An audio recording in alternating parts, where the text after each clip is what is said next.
بسم الله الرحمن الرحيم الحمد لله رب العالمين والصلاة والسلام على سيد الأنبياء والمرسلين نبينا محمد وعلى آله وصحبه أجمعين أما بعد. So last time we had spoken about Imam Bukhari and how did we get here? So Imam Bukhari, at what stage of compilation was he? Rahimahullah. He was during the golden age. And we said, why was it considered the golden age of the Sunnah? Or why was it considered the golden age of Tadween or compilation?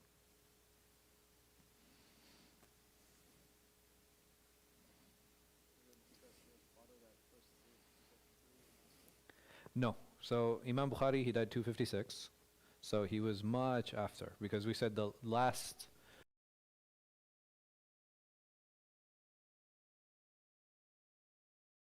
that's probably the last tabi'i.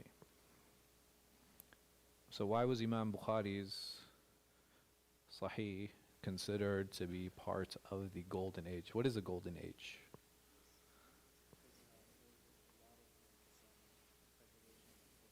There's a lot of preservation that happened. Okay. That's all you got? So we said that the vast majority of compilation happened when?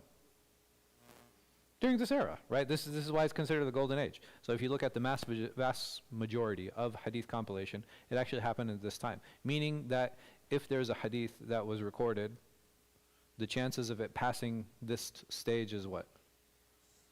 It's like very slim. It's very slim that it would pass this stage. So when we talk about this era, there's a reason that we mention it very specifically, and that the vast majority, or the hadith encyclopedia, has already been compiled up until this point. So what are some things that you guys remember about Imam al-Bukhari? He came from a wealthy family. Okay. What do you mean by that? And why is that important?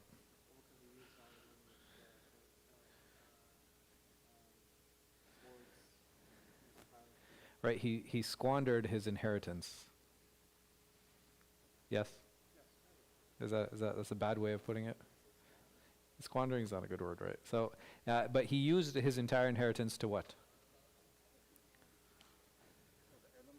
So where is he using the money? Traveling, right? So he used a lot of his money in traveling, right? Because getting around during that time, it wasn't easy or cheap. So he, rahimahullah, he traveled quite a bit. He traveled a lot, going around. I think I have a map. I didn't share with this map with you guys last time, but basically, he, rahimahullah, this is some of the travels that he did. So just so you guys have an idea of what's going on, here, this is Bukhara. So you guys know what sea this is? Huh? You're right. It's the No, not you. This is the Caspian Sea. You ever seen that guy on TikTok where he just like says yes to everybody who answers the questions? He's like, what country is Hawaii? And the guy was like, California. He's like, yes. Right. So here's Bukhara. Bukhara. This is the Caspian Sea, right? This is the Caspian Sea. You guys, if you guys are a little bit familiar with that. So these are all like I'm sorry. Yeah, so like Azerbaijan and stuff is like, you know, they're like I think they're above the Caspian Sea. Yeah, so you're talking about Kazakhstan, like all of those other countries are over there. So this is modern day Saudi. This would be like Kuwait. Over here would be Iraq. This would be Iran. Good. And this would be modern day what? Before you went too far, yeah, Fahmi. Before that would be what? Afghanistan, right? So this is Afghanistan, and then over here it was Pakistan, and then above this, I think today is Uzbekistan, right? Yeah, Uzbekistan is north of Afghanistan. So he started here. So right, Imam al-Bukhari, he started here. He also died here outside of Samarkand, right? So Samarkand was here. He died a little bit outside of it, but these are all of the different places that he traveled to. He traveled near Tus. Tus, very famously, was the birthplace of Muhammad al-Ghazali, right? So his class will be, inshallah, after Isha. And then he continued on, right? So he went to Naysabur, he went to Khurasan, he went to Ray, right? Over here, I'm sorry? So no, Ghazali was Farsi. So this entire area, so basically Afghanistan, it cuts like that, right? So Afghanistan like kind of cuts like this, and Iran, it's kind of like that. So Tus is where Imam Ghazali was from. Above Tus, you have a place called Nasa, which will be an Imam that comes later, and that is Imam al-Nasa'i. And then he traveled here, right? So he went to Baghdad. Baghdad, he met very famous teachers there. From them, from Imam Ahl Sunnah, Imam Ahmad ibn Hanbal, rahimahullah wa radiya an. From there, he went to Basra, right? Basra and Kufa. These were two, what do they call them? Like outposts.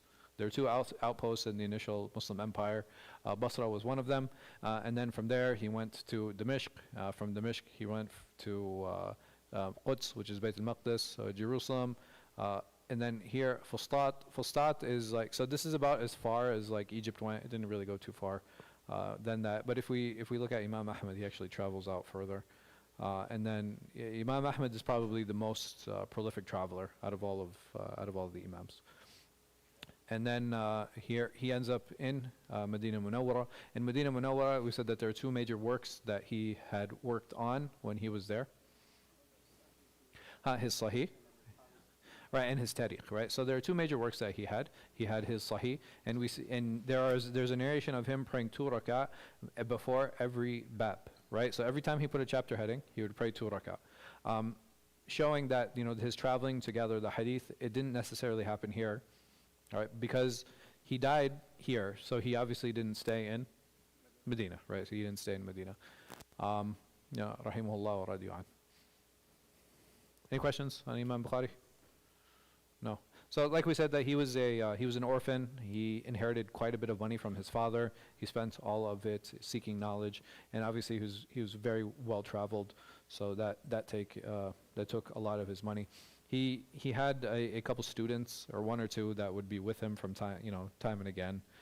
There are different stories about him, rahimahullah. Yes.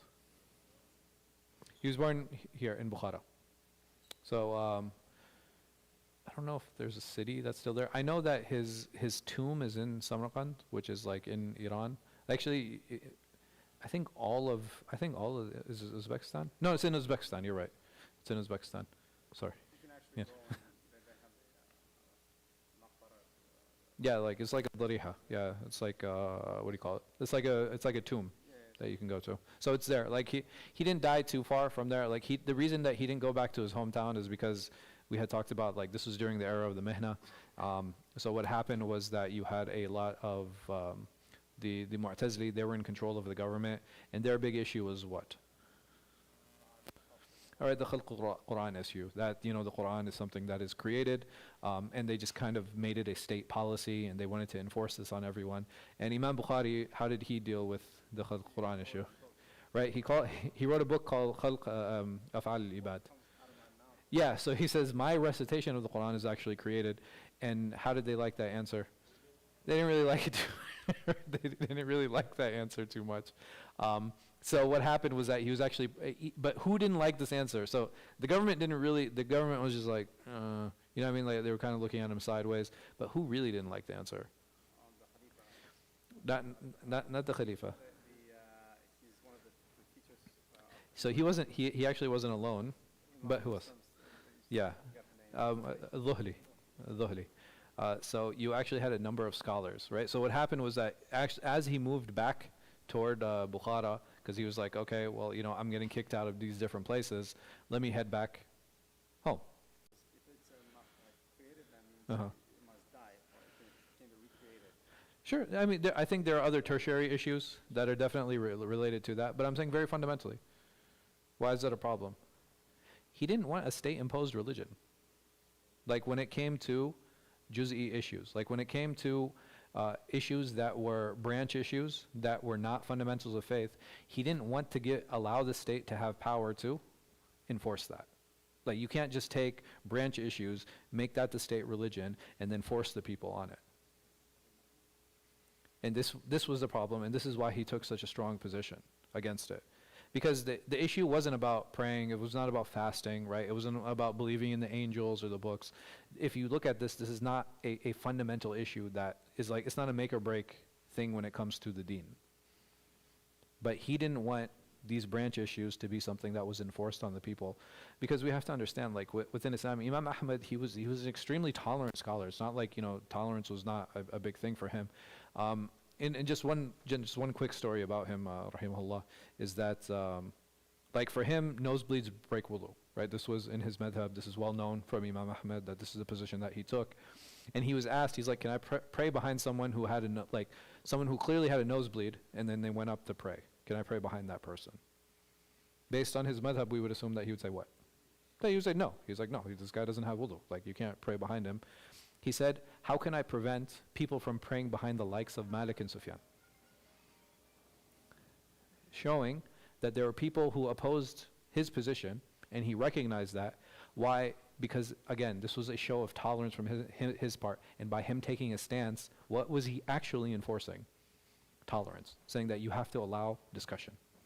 You have to allow discussion, you have to allow debate. You can't force the people on branch issues. You just can't.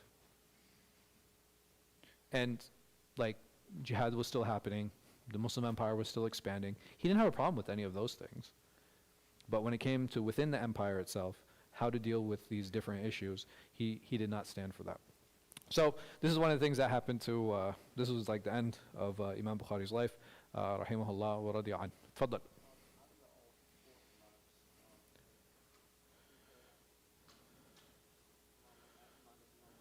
Yeah.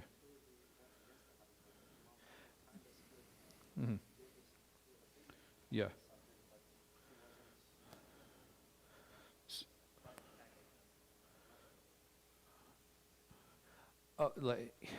So Imam Malik, I know, was vocal. He was very vocal about where he stood. But this issue of Khalq al-Quran, it didn't come until later. I think it might have come toward the end of Shafi's life. But for him, his issue was like talaq al-jabr, right? So the issue that he had to deal with was that, okay, if a man is forced to divorce his wife, does the divorce count or not? And he said no.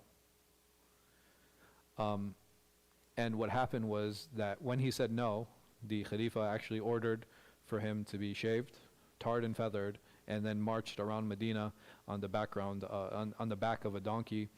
And while he was on the donkey, he said, I'm Malik, and I say that at-talaq bil-jabr ma yaqa. He said, I am Malik, and I'm telling you that a forced divorce does not count.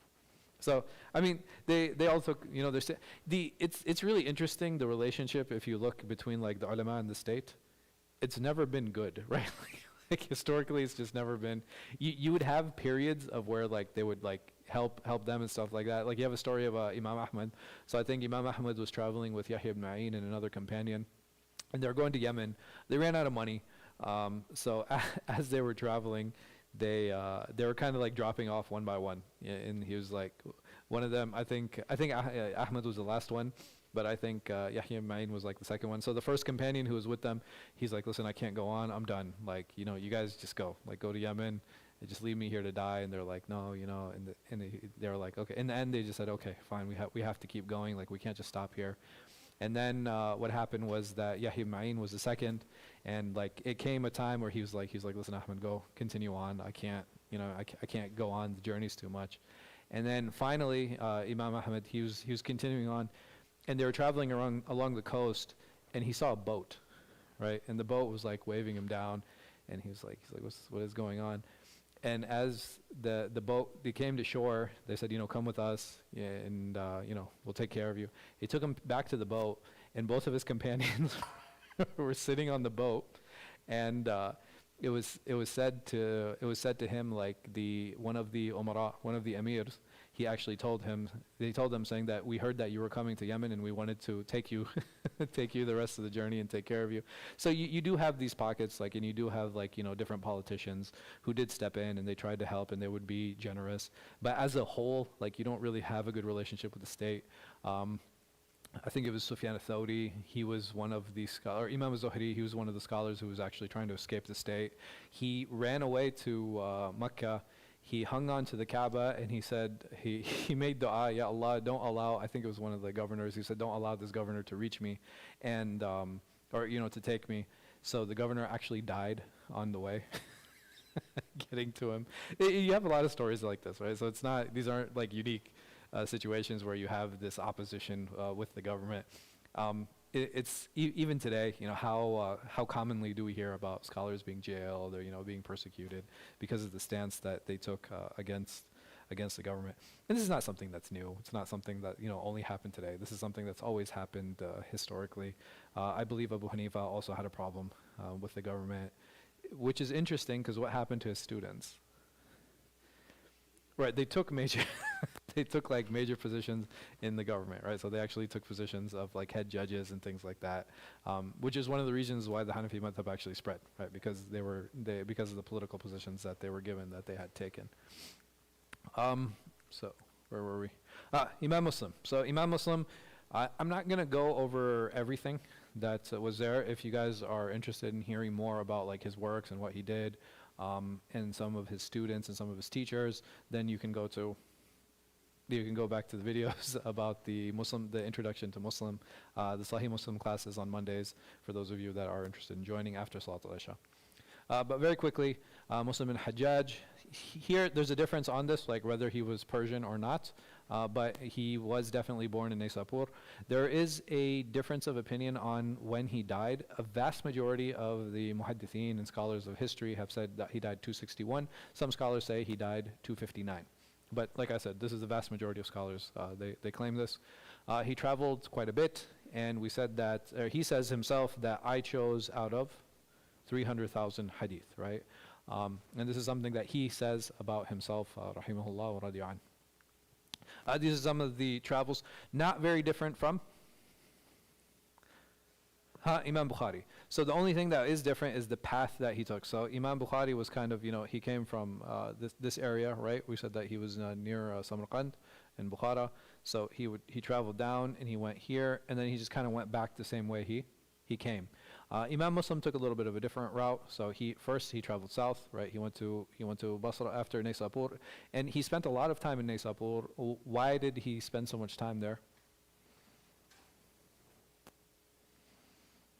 Because Naysapur, Madinatu ulama, right? there was a lot of scholars that actually were in Naysapur. What's interesting is that you actually have a work, Tarikh Naysapur, by Imam Hatim, but it's been lost. So there's a history book on the city of Naysapur by Imam Hatim that was lost, but you find a lot of Imam Muslim's biography. You'll find like Ibn Asakir and Dhahabi and stuff like that. They had access to the book, so they took from sections of that history book. And then he went to Basra. Obviously he came down to Medina, he came down to Mecca, and then he traveled back north here to Fustat. He went to Damascus, he went to Ray. All of these are very major learning centers during the Islamic Empire that many scholars went to in order to study. So Muhammad ibn Bashar, who is a very famous narrator in both the Bukhari and Muslim's Sahih, he's laqabu bi Gundar, so his nickname is actually Gundar. He said the great memorizers of this world are four. He said Abu Zura in Ray, so Ray is here. And he said Ad-Darimi in Samarkand. Samarkand is like around here. And he said Muhammad ibn Ismail in Bukhara, right, which is also in the same area. And he said Muslim in Naysapur. So Naysapur is right here. So they're all not very far from each other. But this is a huge praise by Muhammad Bashar because he himself was a great hafiz. So he himself was a great memorizer. For him to say this about other scholars is very telling of where he held them and the status and the position that he had put them in. So we consider it as Sunnis the second most authentic collection of hadith after Sahih al-Bukhari. Sahih Muslim is divided into 43 books. Imam Bukhari's Sahih, I don't know how many, did I mention how many books it's divided into?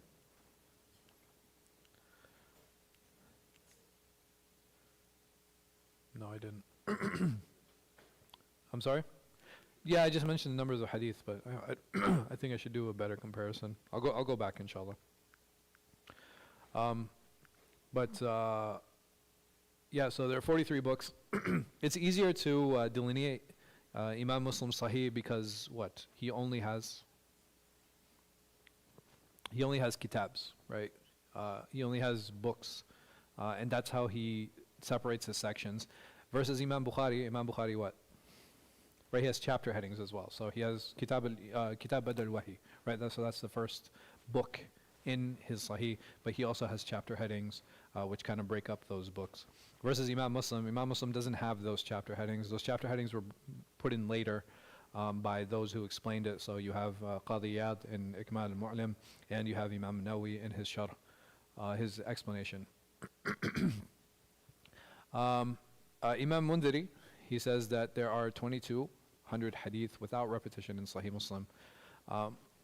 Muhammad Amin, he says that there are 1,400 authentic that are reported in other books also.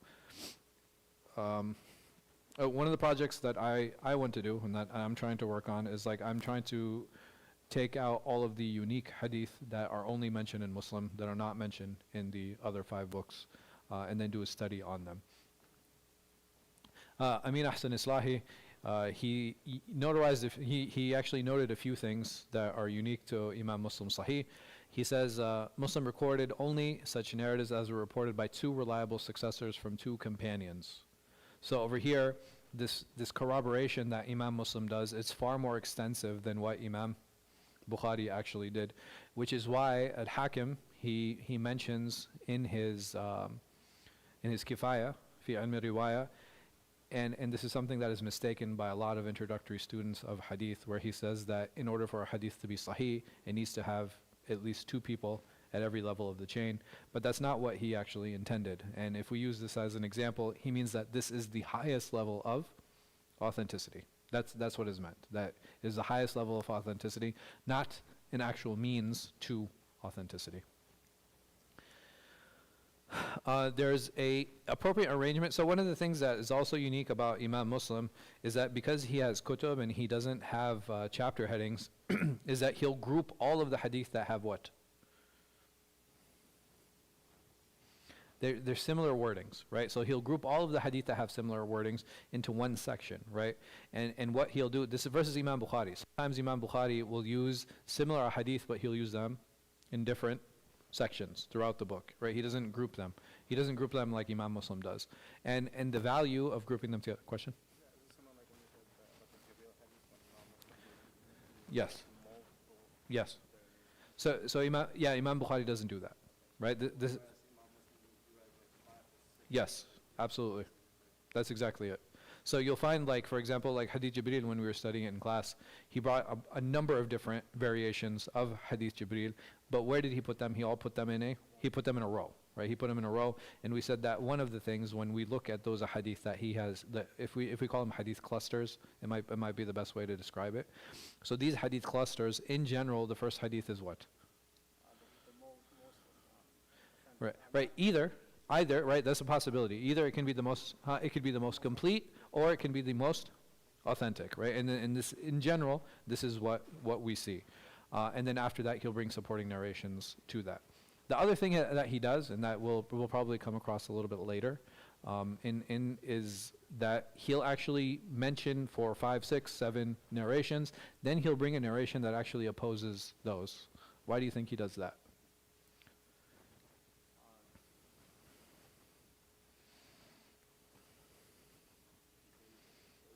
Right, to show that there's a weakness in the hadith. Yeah, so usually of the last one. And there's a few examples of this. One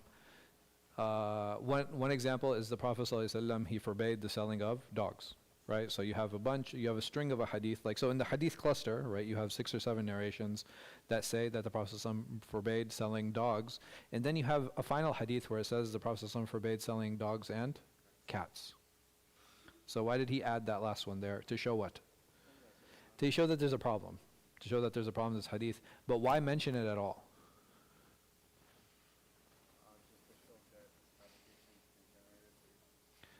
So fabrication isn't the word that you want to use.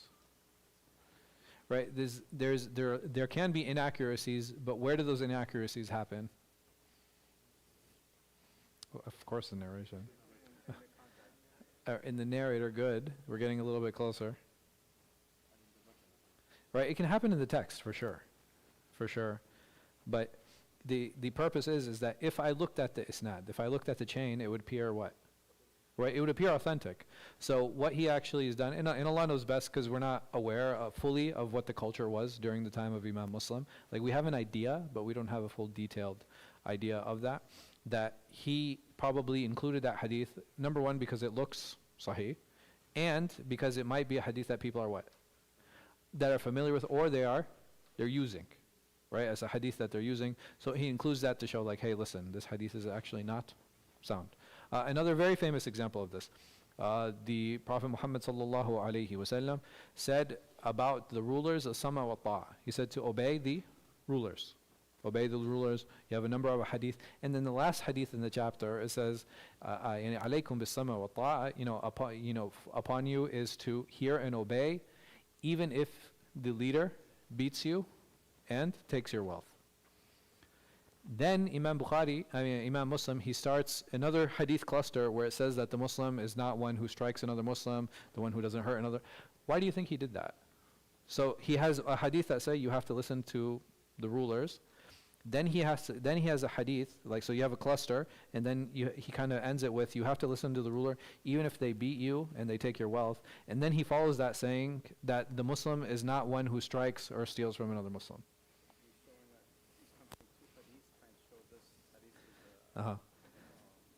Is what? Right, it's problematic. So, yes. It doesn't belong, right? So this narrator might have done what? Confused the texts. He might have confused the text, or he added his own explanation. So again, this is what Imam. So if you guys ever hear the hadith, that even if he beats you, and say, no, you can be like, no, it's weak. Yes.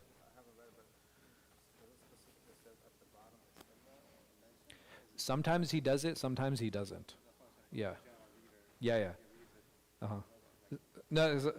Yeah. So no. And I get what you're saying. So because the thing is, like me as like if I'm just a lay Muslim reader and I go through. And I see these hadith, and it's in Sahih Muslim. I'm going to assume what? That it is Sahih. And if someone says like, "Hey man, I saw this really nice cat. I'm going to go buy it." I'm going to tell them what? Hey, buying cats is haram, right? It's like what? I read a hadith in Sahih Muslim that said, that. So I think I like this example. It's like I was talking to Imam Sohaib, about the class and stuff. And he's like, I'm really glad that you're going through it, and that it's important to always have a teacher when dealing with these books. He said because giving Sahih Muslim to a lay Muslim is like giving keys to a Bugatti to like a 16-year-old, right? Right. The moment he gets in it, what is he probably gonna do?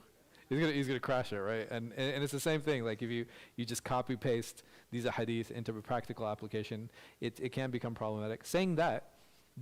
Does this prevent anyone from going through these books? Like, should this stop anyone from reading Sahih Bukhari or Sahih Muslim? No. But what should your purpose be? Right, barakah.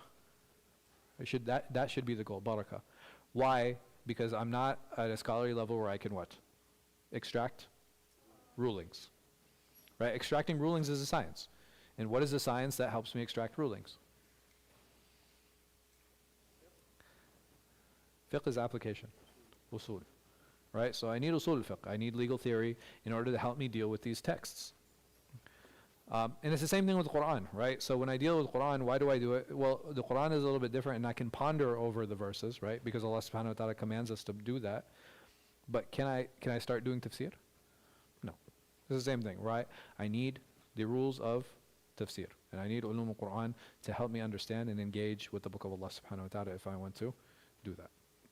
So again, it's really important, and there's no doubt, like, we should read a hadith, become familiar with them, do out of barakah, becoming familiar with prophetic language. That's the way the Prophet ﷺ spoke. I think all of these things are definitely important. All of these things are definitely fundamental. The other thing that is unique about Imam Muslim Sahih is that he will tell us the wording. So sometimes he'll mention like 2 or 3 narrators, narrate a particular hadith, and then he'll say, وَلَفْظٌ لِفُلَانٍ. And he'll be like, and the wording is for so-and-so, meaning that even though the meanings are very similar, He's chosen a particular wording to relay to us, and he ascribes that. So again, this is something that is something that is unique to Imam Muslim's Sahih. The other thing that he does also that is not mentioned here is he will mention the illah sometimes. Right, so sometimes he'll actually mention the hidden defects in the hadith. So an example of this is Siyam al-Ithnain wal-Khamis. So fasting Monday and Thursday. So all of the hadith you have a hadith cluster. You have all of these hadith that say the Prophet ﷺ used to fast on Monday, and the Prophet ﷺ said, this is the day I was born. Right, this is the day I was born, and he fasted on Monday. And then you have a whole bunch of hadith. Then you have a hadith Shu'bah that comes after it. He says that the Prophet ﷺ used to fast Monday and Thursday. وَهَذَا وَهَمْ مِنْ شُعْبَةٍ. And he says, and this is a mistake that Shu'bah made. I'm sorry? What are you talking about? Fasting Arafah? No. Fasting Arafah is Sahih. For the one who's not making Hajj. Jami' Tirmidhi. So Jami', this is a term that this should be familiar to all of you. Why did I group this one with the previous two? So I'm calling it Jami' Tirmidhi. Another name that we commonly know it as is what? Sunan at-Tirmidhi. So why this is Jami', and I'm bringing it after Bukhari and Muslim, even though usually after Bukhari and Muslim is Abu Dawud. Because Abu Dawud, he has a higher rutbah, a higher station than Imam al-Tirmidhi. Imam al-Tirmidhi was very famously a student of Imam Bukhari. Qala Abu Abdullah. So many times throughout Jami' al-Tirmidhi, you would see that he quotes Imam Bukhari. وَقَالَ Abu Abdullah. Like he asks Imam Bukhari a question, and then he'll write what Imam Bukhari actually had to say about that particular issue. Versus Abu Dawud. Abu Dawud is considered more of a contemporary of Bukhari than he is a student. So and we'll get to Abu Dawud. But this one, why did I group these? Why did I group this with Bukhari and Muslim?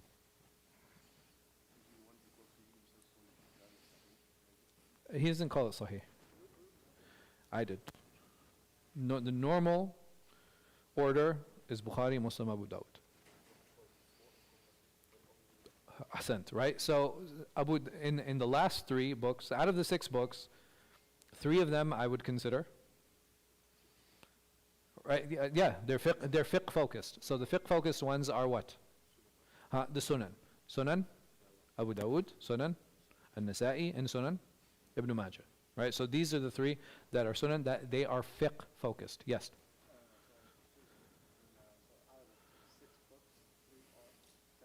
Yes.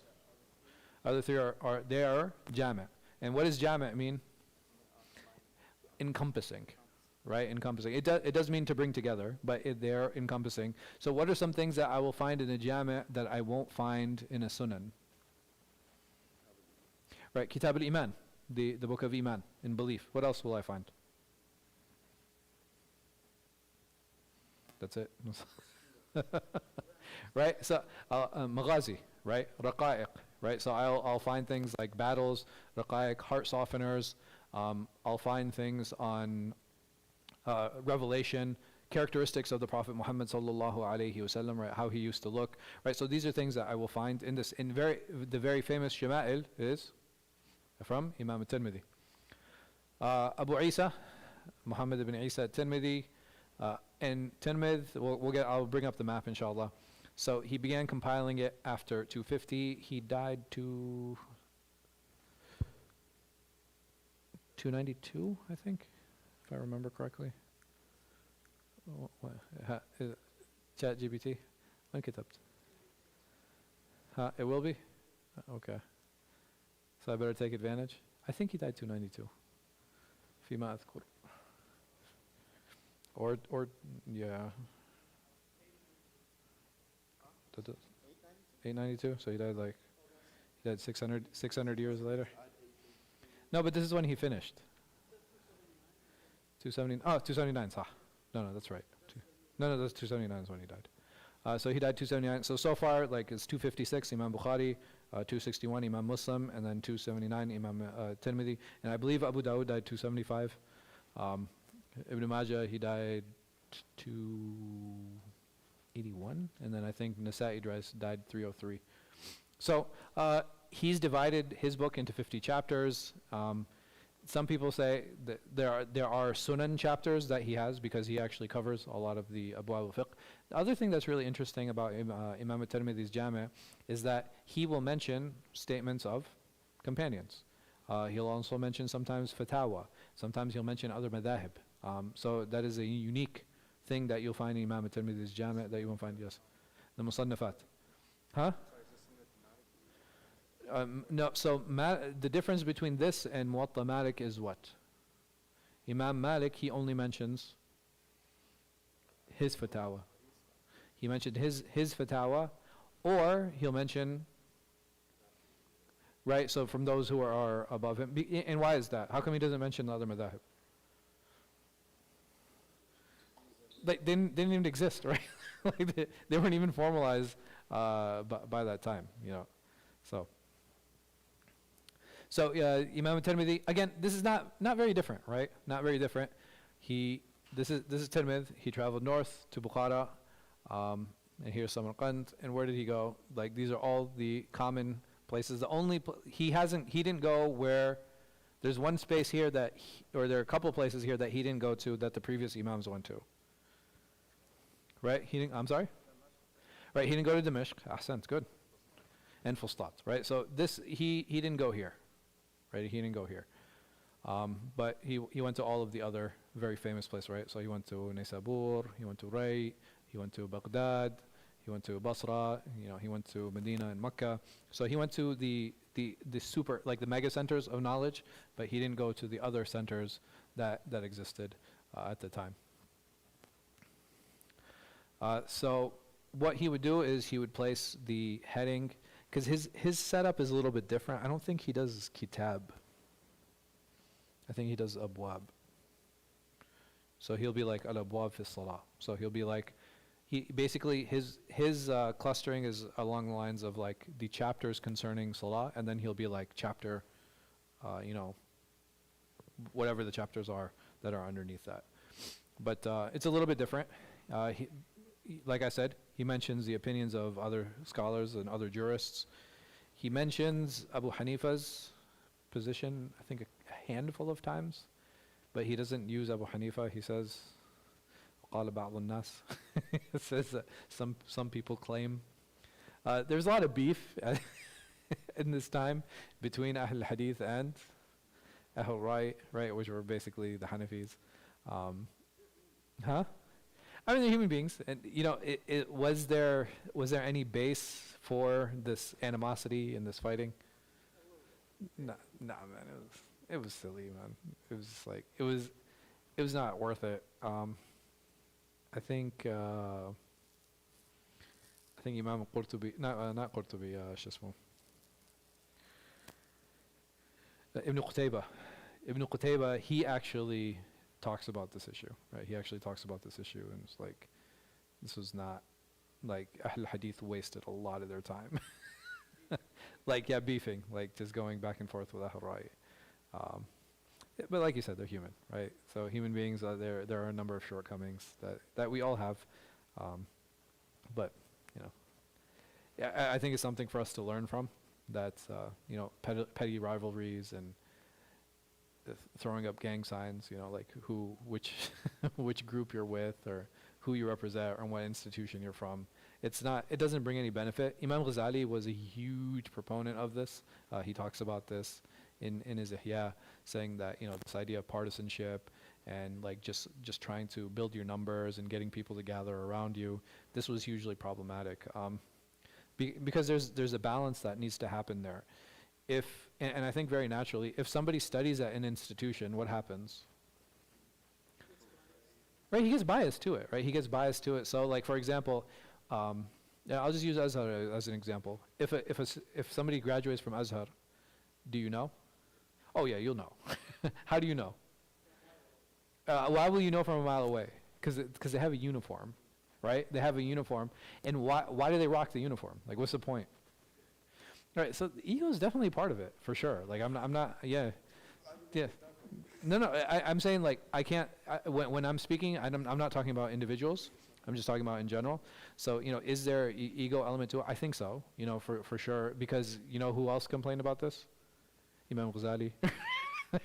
He said the scholars have this uniform and they walk around and they have their entourage, and he's like, what is this? What kind of Islam is this? I'm sorry. Yeah, sure. I'm saying Saudi universities. What is the uniform for Saudi universities? A thobe and right, the long beard, right? Having the ghutра and the shmagh, right? Or if I graduate from a Dar al-Ulūm, what is the uniform? I'm sorry, the shalwar kameez, having a turban. So why do people, again, because they want to represent their institution. You have this also with the tariqas, right? So you'll have different pins, and it's just it's a weird flex to me. I don't understand, huh? No, so okay, and I don't think that's a bad example, but let me give a more practical one that we've probably dealt with. If I graduate from a particular university, what do? Right, sometimes I'll have the jacket, or I'll have a sweatshirt, I'll have something representative of that institution. Why? Because I take pride in the institution that I graduated from. And even these institutions, they're all essentially what? They're competing against one another, that who has the better student. So if I graduated from Fez, or if I graduated from Qayrawan, what am I going to wear? I'm going to start dressing like a Moroccan, right? Even if I'm not Moroccan. And it's a natural thing, right? When you graduate or you're part of a particular institution, you kind of want to carry that with you, because as a student, it's very common for us to absorb what? Right? Not just that, I would say even broader than that, it's very common for us to absorb culture. When we go into a space, we want to absorb that culture. I remember even when I was in Saudi, man, all the students, anybody who studied, I would say most of the Western students, when they went to class, they would wear a white thobe, and they would wear a shmagh, or a, what do you call it? What is the white one called? Ghutra, yeah. They'd either wear the shmagh or the ghutra. And that was how you dressed. Westerners, yeah. So, I mean, my ghutras and shmaghs are still hanging in my closet, man. But, not yet. Yeah, I mean, there's not as much dust here as there is in Saudi. But, so carrying on this institutional value, the institutional culture, it's a way that we use to kind of identify ourselves. And when you have different groups identifying identifying according to those particular institutions, what happens? There's competition, right? There's competition. There's flexing. You know what I mean? So some people they like throwing out their gang signs, where they studied from, or maybe what tariqah they follow, or what madhab they're in. I'm sorry. So the competition is good and bad, right? Competition is good. Competition is good if I'm challenging ideas, and I think that's healthy, right? We should always be able to. Right, because it causes discussion, and it causes me to kind of reform and rethink what it is that I believe in. And I think that's great. I think that's very healthy. I should always be able to, I should always be fluid in that way. I shouldn't marry myself to particular ideas, right? Right. Huh? So I don't mind, taking pride in our institutions. I think that's something that's really important.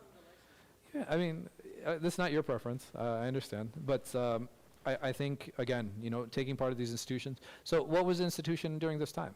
We had two major ones. We had the madhab of al-Hadith and the madhab of al-Ra'y. And because historically these were the two factions that were at play. Again, people who ascribe to a particular methodology or a particular school. Because at the end of the day, is it possible for me to come to an Islamic ruling without using Quran or Sunnah? No, I can't.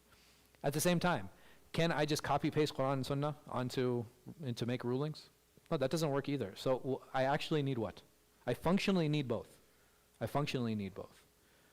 The problem is that, the heavy reliance on qiyas, the heavy reliance on analogy, and this is why some people had problems, this is why some people had issue. But again, it was just petty, it was unnecessary, and it was not something that was healthy at all.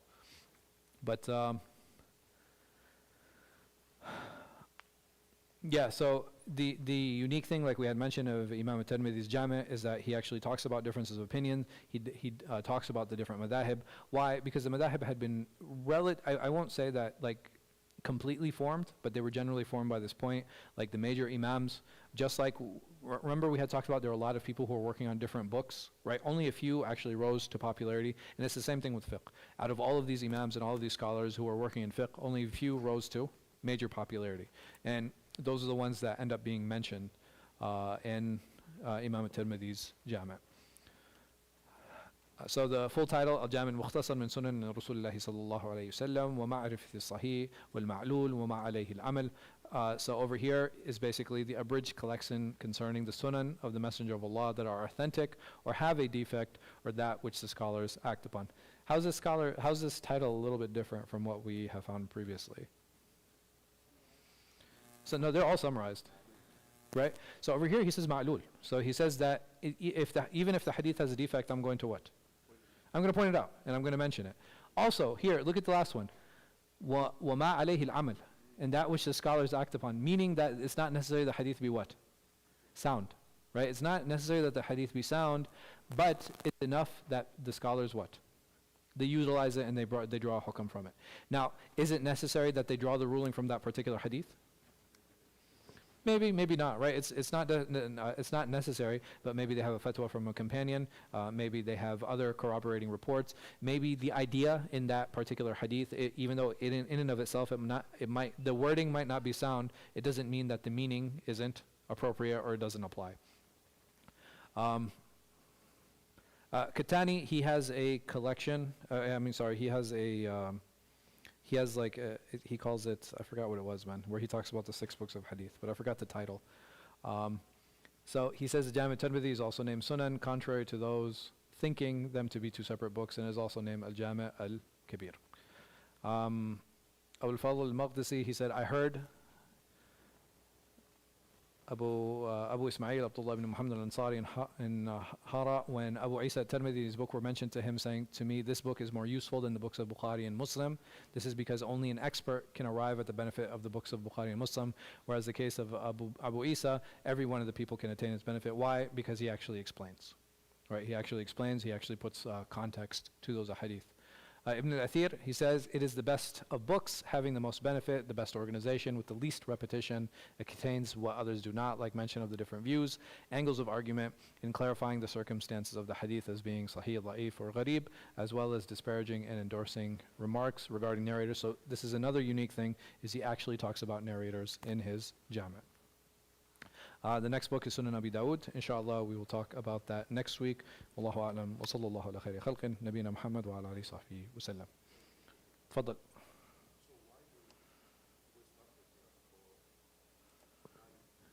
Yeah. Because it's all hadith. Okay. Oh. So the question is that there are some scholars from the Moroccan side, from the Maghrib side, who give preference to Imam Muslim's Sahih over Imam Bukhari's because it's all hadith, right? So Imam Bukhari, he also includes what in his Sahih? Statements of companions, right? In some places there are statements of companions. Sometimes there'll be a chapter heading with no hadith. Why do you think he did that?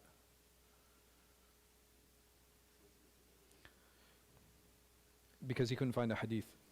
So there was a ruling that he had. There was a ruling that he had, and he knew that this was the particular ruling or benefit that should be taken away. But he couldn't find a hadith that actually fit his condition to put in that chapter.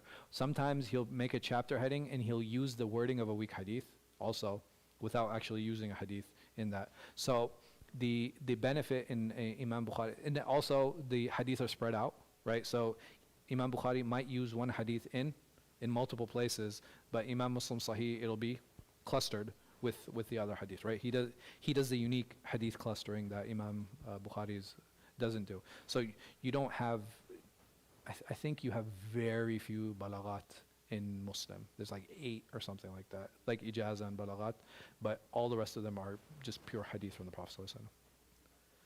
So clustering, meaning that there are a number of hadith that either have the same meaning or wording, and he'll bring all of the different chains into one place. And Imam Bukhari, he doesn't do that. Any other questions? No? خلاص. جزاكم الله خير. The direct translation? Collection. Yeah. Yeah. Yeah. Collection is probably the best way. Compilation, collection, all of those. Anything that, like, even the masjid that has Jumu'ah in it is called what? Al-Masjid? Al-Jami', right? The one that collects the people. طيب سبحانك اللهم وبحمدك أشهد أن لا إله إلا أنت أستغفرك وأتوب إليك.